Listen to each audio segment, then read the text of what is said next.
Entre 10 et 12 ans de réclusion criminelle, voilà la peine demandée par l'avocat général dans son réquisitoire où pendant 1 heure, il a justifié l'entière responsabilité de la jeune femme dans le meurtre de son bébé.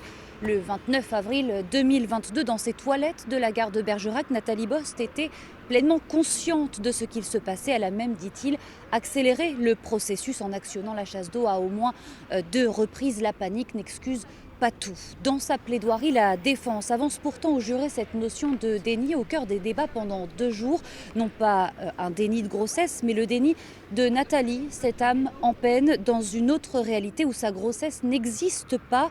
Quand on est une enfant, est-on prêt à mettre au monde un enfant ? Demande l'avocat de la défense. La réponse est non.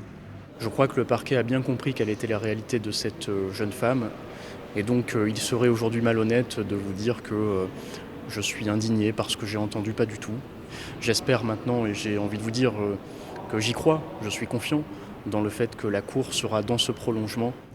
Rappelez aussi cet après-midi ces parcours de vie communs et cabossés entre Cédric Linares, co-accusé, et Nathalie Bost. Une relation malsaine au départ entre un homme de 40 ans et une jeune femme de 19 ans.